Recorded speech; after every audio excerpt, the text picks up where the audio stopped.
Téléspectateurs, très heureux de vous retrouver pour ce numéro d'entretien. Alors nous avons beaucoup de plaisir à recevoir sur ce plateau une grande servante de Dieu qui fait beaucoup pour sa génération et qui bouleverse, je dirais, le monde entier, la prophétesse Adam Faveur. Il faut rappeler qu'elle est leader du ministère international des femmes d'action et de vie, en abrégé. MIFAV, servante de Dieu, bienvenue sur ce plateau. Merci beaucoup, bonjour à vous aussi. Alors, on sait que vous ne ménagez aucun moyen pour l'œuvre de Dieu, entre autres les différentes activités. Et au titre de ces activités, ce grand programme, 5e édition de ce programme dénommé La Pâque et ma destinée. En tout cas, ça veut dire beaucoup de choses. Oui, je réitère encore mes salutations. Bonjour à tout le monde. Dans le nom de notre Seigneur Jésus-Christ, ma Pâque, la Pâque et ma destinée, c'est un programme que le Seigneur a inspiré il y a déjà 5 ans, qui est une plateforme au travers de laquelle beaucoup d'enseignements sont donnés concernant les différentes étapes que notre Seigneur et Sauveur a traversées depuis Gethsémane jusqu'à Golgotha, où nous expliquons les mystères cachés dans la Pâque. Nous faisons aussi la genèse de la Pâque sans S, et jusqu'à la Pâque avec S, c'est-à-dire depuis le temps de Moïse. La Pâque au singulier, au pluriel. Oui, il y a beaucoup de mystères cachés dedans. Depuis la Pâque au niveau de l'Égypte, où Israël devait sortir, vous allez remarquer que la Pâque était écrite sans S.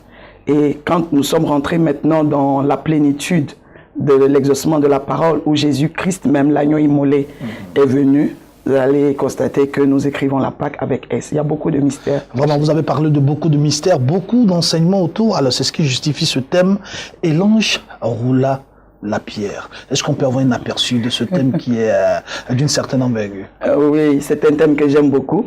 Et l'ange roula la pierre. Quand vous prenez le livre de Matthieu 28, à partir du verset 2, la Bible déclare que, au verset 1 déjà, Marie de Magdala, Marie-Madeleine, toutes les Maries se sont retrouvées au sépulcre. Elles étaient vraiment découragées. Elles ne savaient plus quoi faire. Et la Bible dit qu'il y a eu un tremblement de terre au verset 2. Si. Et il y a eu l'apparition de l'ange. L'ange qui venait pour une mission spéciale. Et c'était pratiquement au lever du jour.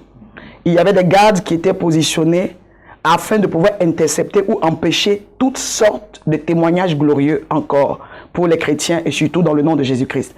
Et la Bible déclare que quand l'ange est venu, il y a eu un tremblement de terre. Le tremblement de terre était la bousculade qu'il y avait pour laisser passer l'ange qui pouvait intervenir. Mais la Bible dit que l'ange n'était pas encore arrivé. Le tremblement de terre avait déjà fait paniquer les gardes. Et quand l'ange est descendu, l'ange est venu, il ne s'est pas occupé des gardes parce qu'ils étaient déjà sous contrôle. Il a opéré, il a roulé la pierre. La Bible dit qu'il s'est assis dessus et il attendait maintenant le temps favorable pour discuter avec les femmes. Pour dire quoi? Pour dire que nous vivons dans un monde aujourd'hui où nous traversons tellement de combats à cause de Jésus-Christ. Toute personne qui prendra des risques pour notre Seigneur et Sauveur Jésus-Christ verra l'intervention de l'ange de l'Éternel au moment opportun. L'ange n'est pas apparu à Golgotha. L'ange n'est pas apparu le premier jour. On ne l'a pas vu. On l'a vu lorsqu'il y avait le premier croisement où on allait rencontrer les femmes qui allaient venir au sépulcre. L'Éternel ne nous laissera pas tomber entre les mains des brigands. Il ne nous laissera pas tomber entre les mains de nos ennemis et il interviendra parce qu'il sait ce qu'il a à faire pour nos vies. Lorsque ces femmes approchaient, elles ont pris des risques sachant qu'elles allaient trouver là-bas des gardes qui étaient en opposition. Je dis à quelqu'un, lorsque vous devez faire des choses pour le Seigneur, ne regardez même pas à tout ce qu'il y a autour. Le Seigneur se charge de ce qu'il y a autour. Vous chargez-vous de la mission que Dieu vous a donnée ou ce qu'il montre dans votre cœur. J'aime cet ange parce que celui-là, lorsqu'il arrive, il fait cesser tout débat et toute discussion. La Bible déclare que ces gardes-là étaient des gardes pour un certain niveau. Ils étaient des gardes qui pouvaient empêcher Pierre de passer, mais ils ne pouvaient pas empêcher la pierre d'être roulée.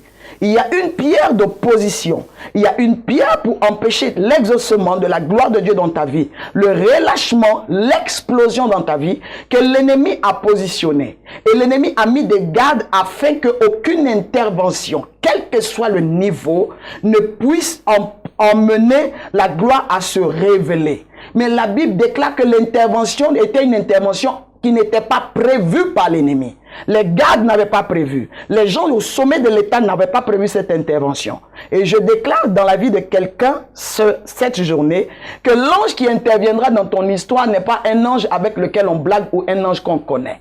Cet ange-là vient avec un bruit. Il y a un bruit qui se fait entendre. J'entends un bruit, le bruit qui renverse tout ce qui n'est pas pour la gloire de Dieu. Aucune pierre n'est plus forte, n'est plus grande que la pierre que Jésus-Christ même représente. Que toute la gloire revienne au Seigneur. Bah, moi, je dirais que le programme a déjà commencé. Oui, il a commencé. Alors déjà, pour ce vendredi 14 avril 2017, du côté de l'hôtel communal, à quoi déjà on peut s'attendre? Parce que vous avez donné beaucoup de mystères, vous avez parlé de l'ange que vous aimez beaucoup. J'espère que c'est cet ange-là que vous allez prescrire à ceux qui seront là ce vendredi. Alors, quelles sont les personnes attendues selon vous? Est-ce que vous avez une cible particulière? Puisque vous avez parlé des personnes fatiguées, des personnes pour qui Dieu peut encore faire quelque chose. Qu'est-ce qui va se passer ce vendredi? Oui, déjà, merci Brio. Il y a un déplacement. Non, pas l'hôtel communal. Il y a un déplacement de lieu. Parce que l'hôtel communal est l'endroit qu'on connaît habituellement. Et justement, en parlant, on voit les images de vos temps de ministère qui se sont passés là-bas et tout. Mais cette fois-ci, ce n'est pas l'hôtel communal. Oui. Nous déplaçons le lieu du combat. Le lieu de combat, cette fois-ci, sera à notre église, au temple du MIFAB, au siège du MIFAB. Et ça se fera là-bas parce que il y a des terres de connexion, des terres particulières qui laissent des empreintes et des marques. Il y a des programmes, lorsque vous les faites, que vous les faites sur la terre d'alliance où l'autel de Dieu est bâti, cela relâche facilement la présence des anges. Et je sais une chose, il y aura un grand déferlement angélique.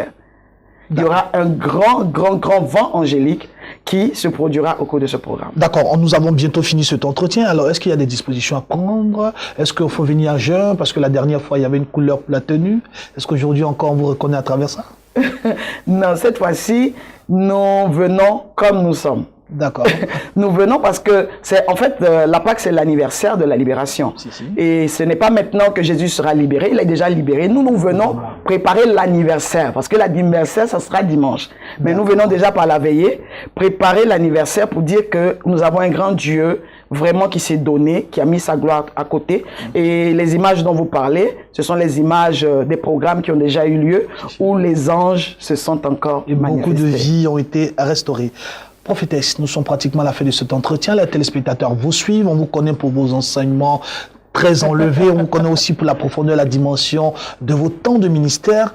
Alors, quel est le dernier message que vous pouvez apporter pour ce grand rendez-vous qui vient déjà ce vendredi 14 avril du côté du siège de l'Église? Oui, ce vendredi 14 avril, à partir de 20h, c'est de 20h à l'aube, c'est une veillée pour que nous puissions avoir le temps de parler, de prêcher, de danser, de louer, célébrer, et surtout que l'Esprit de Dieu ait le temps d'opérer et de rouler toutes les pierres qu'il faut rouler.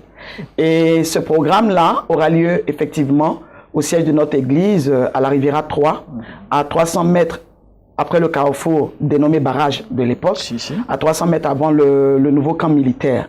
Vous allez voir l'indication même déjà. On m'a dit il y a une particularité aussi avec les deux poteaux de la Riviera. Voilà, juste au carrefour deux poteaux, mais maintenant les gens appellent carrefour MIFAV à cause de l'impact surtout. Alors aujourd'hui, avec un tour d'horizon, comment est-ce que vous entrevoyez cela? Est-ce que vous sentez le déplacement du peuple aussi, le suivi? Qu'est-ce que vous retenez particulièrement, vous qui entretenez tout ce peuple à travers vos différents programmes? Quel sentiment que vous avez? Oh, le sentiment que j'ai, c'est un sentiment de reconnaissance à l'Éternel. Je vois l'Éternel opérer, je vois l'Éternel agir.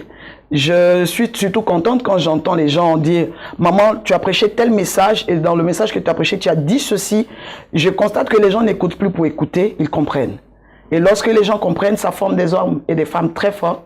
Et ça emmène la parole de Dieu à creuser l'intérieur des hommes et des femmes.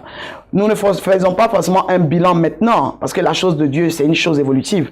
Mais je crois que tant que nous sommes sur la terre, nous continuons de prêcher. Des gens prêchaient avant nous, nous prêchons, des gens prêcheront après. Mais c'est surtout l'impact, la restauration des vies. Les gens viennent. Mais moi, je dis que les messages que le Seigneur me permet de prêcher, ce sont des messages qui doivent changer, révolutionner des vies. Donc, si la personne que le message doit révolutionner entend le message, je crois que l'œuvre de Dieu est faite ainsi. Vraiment. Je pense qu'on se rendra là-bas ce 14 pour être aussi encore à restaurer. Nous avons été très heureux de vous avoir sur ce plateau. Merci d'être moi passé. aussi.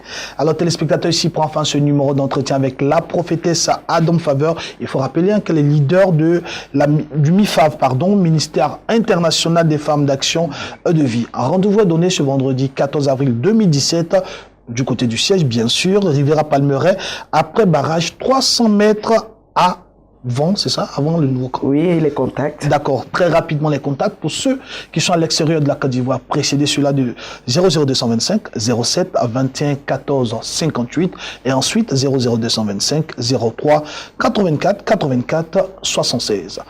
Une seule date, ce vendredi 14 avril 2017, un lieu, MIFAV, Riviera Palmeraie, 300 mètres avant le nouveau camp. Bon, Carrefour MIFAV, vous verrez les photos. Moi, j'étais très heureux d'être en votre compagnie pour ce numéro, prophétesse. Moi aussi. Nous souhaitons plein succès à ce programme. Merci beaucoup. Dieu vous bénisse, on se retrouve pour un autre numéro. À bientôt.